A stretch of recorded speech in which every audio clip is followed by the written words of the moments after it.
jualah segala milikmu, berikan kepada orang miskin, engkau akan peroleh harta di surga. Total. Bahasa Santo Yohanes Paulus kedua, totus tuus. Bahasa Santo Pius ke-10 yang kita peringati pada hari ini. Instaura omnia in Christus. Segalanya untuk Kristus. Dan beliau mengatakan juga, aku lahir miskin, hidup miskin, mati pun miskin.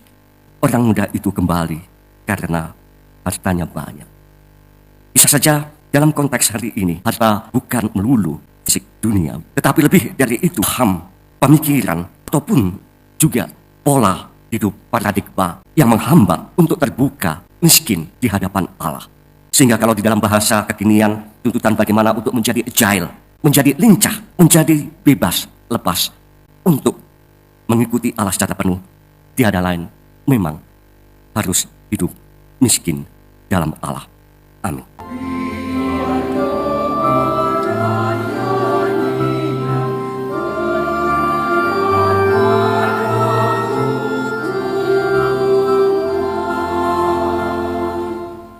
Dalam nama Bapa dan Putra dan Roh Kudus. Amin. Rahmat dan damai sejahtera dari Allah Bapa dan dari Tuhan kita Yesus Kristus bersamamu. Para saudara yang kasih, kita pada hari ini memperingati Santo Pius ke-10 Paus. Marilah kita menyiapkan diri kita dalam peran Ekaristi ini dengan terlebih dahulu mohon ampun atas segala dosa dan kesalahan kita, agar kita layak untuk merayakannya. Marilah berdoa.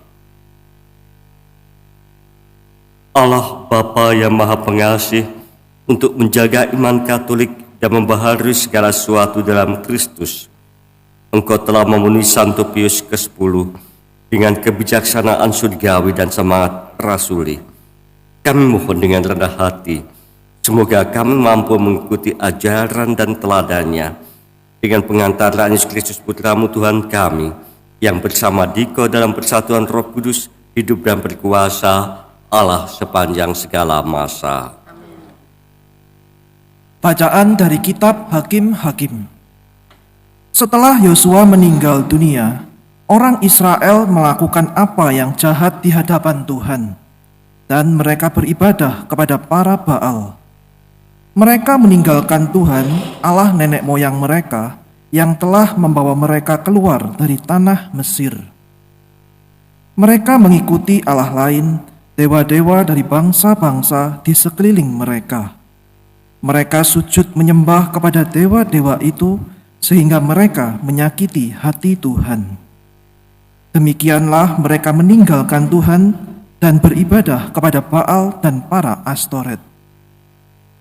Maka bangkitlah murka Tuhan terhadap orang Israel.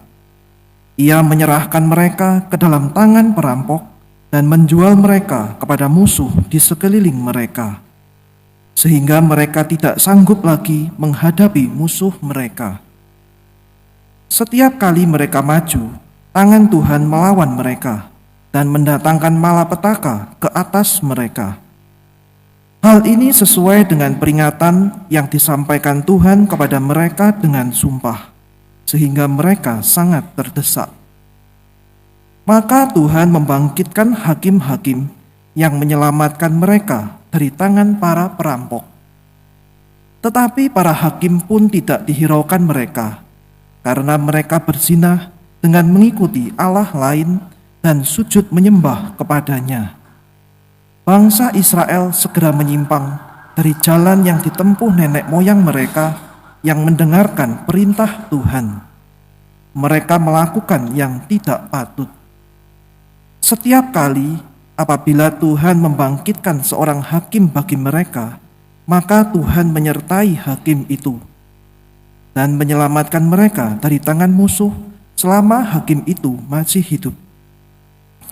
Sebab Tuhan berbelas kasih mendengar rintihan mereka, karena orang-orang yang mendesak dan menindas mereka. Tetapi begitu hakim itu mati, kembalilah mereka berlaku jahat, lebih jahat daripada nenek moyang mereka. Mereka mengikuti Allah lain beribadah dan sujud menyembah kepadanya. Dalam hal apapun, mereka tidak menghentikan perbuatan jahat dan kelakuan mereka yang tegar itu. Demikianlah sabda Tuhan. Syukur kepada Allah. Ingatlah akan kami, ya Tuhan yang maha murah. Ingatlah akan kami, ya Tuhan yang maha murah. Mereka tidak memunahkan bangsa-bangsa kafir, seperti yang diperintahkan Tuhan kepada mereka. Mereka malah bercampur baur dengan bangsa-bangsa itu dan meniru kebiasaan mereka. Ingatlah akan kami, ya Tuhan yang maha murah. Mereka beribadah kepada berhala-berhala para bangsa yang menjadi perangkap bagi mereka. Mereka mengorbankan anak-anak lelaki mereka, dan anak-anak perempuan mereka kurbankan kepada roh-roh jahat. Ingatlah akan kami, ya Tuhan yang maha murah. Mereka menajiskan diri dengan apa yang mereka lakukan, dan berlaku serong dalam perbuatan-perbuatan mereka. Maka berkobarlah murka Tuhan terhadap umatnya, dan ia jijik kepada milik pusakanya. Ingatlah akan kami, ya Tuhan yang maha murah. Banyak kali mereka dibebaskan olehnya, tetapi mereka memberontak dengan sengaja. Namun ia menilik kesusahan mereka ketika ia mendengar teriak mereka. Ingatlah akan kami, ya Tuhan yang maha murah. Haleluya, haleluya, haleluya.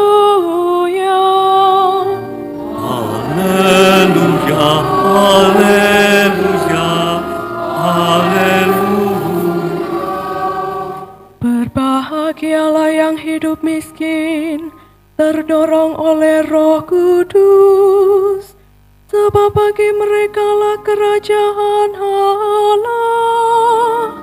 Haleluya, haleluya, haleluya, haleluya, haleluya.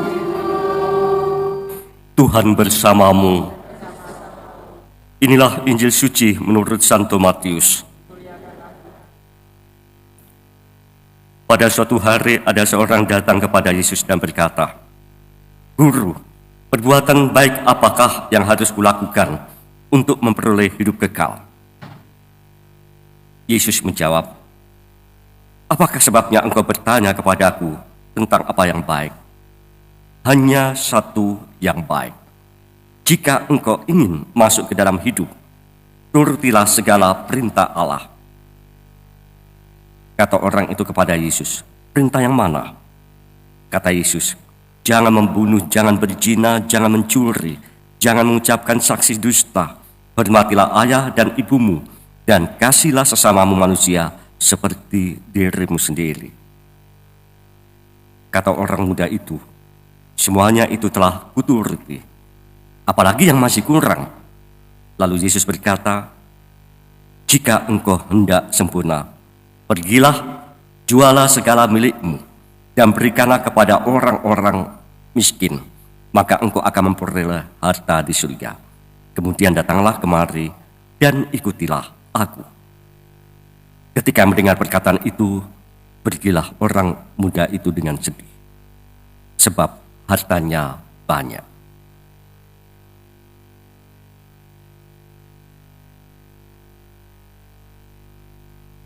Demikianlah Injil Tuhan.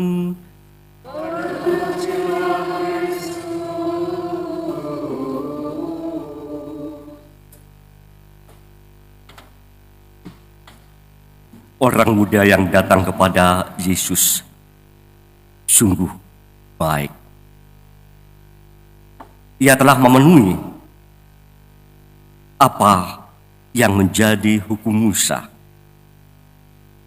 Perintah-perintah Allah dia telah penuhi. Jangan membunuh, jangan berzina, jangan mencuri, jangan mengucapkan saksi dusta, hormati ayah ibumu, kasihlah sesamamu manusia seperti dirimu sendiri. Sungguh, orang muda ini sungguh sangat-sangat baik. Tetapi apa yang masih kurang? Yesus mengangkat apa yang menjadi sebenarnya perintah pertama dan utama. Apa yang tercantum dalam kitab Ulangan bab 6 ayat 45 menyangkut Shema. Kasihilah Tuhan lebih dari segala sesuatu dengan segenap jiwa, akal, budimu. Maka tuntutannya adalah jualah segala milikmu, berikan kepada orang miskin, engkau akan peroleh harta di surga. Total. Bahasa Santo Yohanes Paulus kedua, totus tuus. Bahasa Santo Pius ke-10 yang kita peringati pada hari ini, instaura omnia in Christus. Segalanya untuk Kristus. Dan beliau mengatakan juga, aku lahir miskin, hidup miskin, mati pun miskin. Orang muda itu kembali karena hartanya banyak. Bisa saja dalam konteks hari ini, harta bukan melulu harta fisik dunia, tetapi lebih dari itu, paham, pemikiran, ataupun juga pola hidup paradigma yang menghambat untuk terbuka miskin di hadapan Allah. Sehingga kalau di dalam bahasa kekinian, tuntutan bagaimana untuk menjadi agile, menjadi lincah, menjadi bebas, lepas untuk mengikuti Allah secara penuh, tiada lain memang harus hidup miskin dalam Allah. Amin. Allah Bapa sumber cinta, terimalah dengan rela persembahan ini. Semoga kami yang mengikuti nasihat Santo Pius ke-10 dapat merayakan misteri ilahi ini dengan bakti yang murni dan menyambutnya dalam semangat iman dengan pengantaraan Kristus Tuhan kami. Marilah mewartakan misteri iman kita.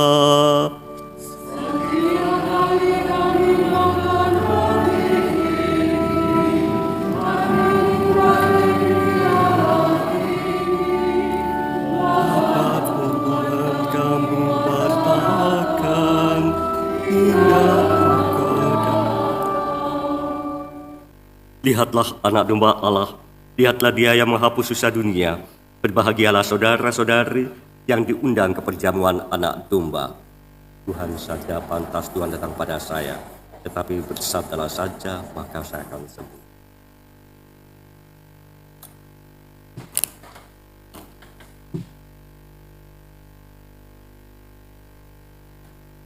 Gembala yang baik menyerahkan nyawanya untuk domba-dombanya. Marilah berdoa. Allah Bapa yang Maha Rahim, kami bersyukur atas rezeki surgawi yang kami terima pada peringati Santo Pius ke-10. Semoga berkat daya berpersatukan sebagai umat-Mu dalam hidup kekal dengan pengantaran Kristus Tuhan kami. Tuhan bersamamu.